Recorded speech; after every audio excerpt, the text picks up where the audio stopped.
Curious George and the Pizza Party. Written by Cynthia Platt. Illustrated in the style of H.A. Ray by Mary O'Keefe Young. George was a good little monkey and always very curious. Today he wasn't just curious. He was excited. So excited, in fact, that he was turning flips and standing on his head. A little girl in George's building had invited him to her pizza party. George had never been to a pizza party before, but he loved parties and he loved pizza, so he knew it had to be good. "George, it's time for the pizza party," said the man with the yellow hat.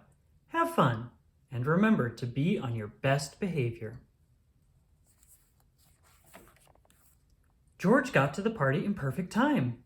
"Hi, George," called out the little girl. But oh, what was all of this? The children were wearing puffy white chef's hats and checkered aprons. George got a hat and an apron too. The best was yet to come. They weren't just going to eat pizza, they were going to make it too.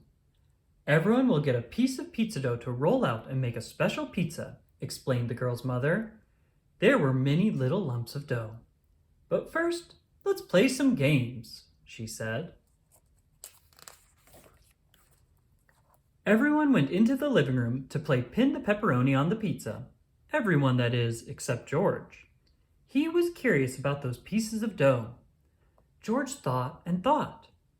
If lots of little pieces of dough were good, maybe one huge one would be even better. He gathered the lumps of dough together and squished and squashed them until they became the very biggest piece of dough he'd ever seen. What fun! Maybe rolling it out would be even more fun. George poured flour out on the table, and he rolled and rolled and rolled the dough with a rolling pin. It was messy work. First, he bumped over one of the chairs. Crash! Then he knocked over the sack of flour. Thump! The flour looked like snow lying on the floor of the kitchen. George liked snow, though, so he didn't mind at all. Soon he had gotten the dough nice and thin. But the thinner it got, the farther it spread out. Before he knew it, the dough covered the table, then the chairs, and then George. Without the flour, it started to stick to everything, including George. George stopped to think. Maybe the dough was better off in small pieces after all. George got a pair of scissors and began cutting up the dough into lots of different shapes. He thought everyone would be pleased. "George, what have you done to the kitchen?" The little girl's mother didn't look very happy. "I think it's time for you to go home now." How surprised and sad George was. Just then, the children burst into the kitchen and saw the mess that George had made. "George, what happened?" asked one boy. The other children looked at the shapes George had made with wide eyes. "Wow, George! I've never seen pizza dough like that before," said the little girl, smiling. "Well," said her mother, "if you can clean up this mess quickly, George, I suppose you can still stay to make pizza." The children all helped George clean the kitchen. He was lucky to have so many good friends. As they worked, they talked about the pizza.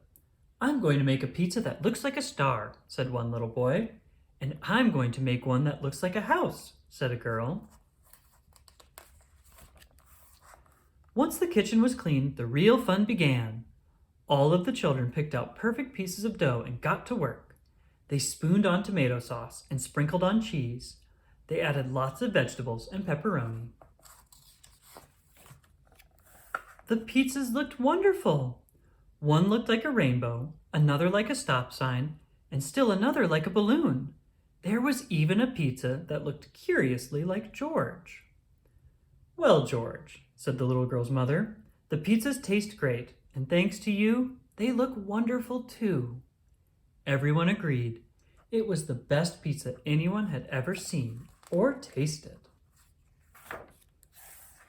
For the second time that day, George was so happy that he turned flips and stood on his head. Of course, It was a little harder to turn flips with so much pizza in his belly, but George didn't mind. It had been a wonderful pizza party.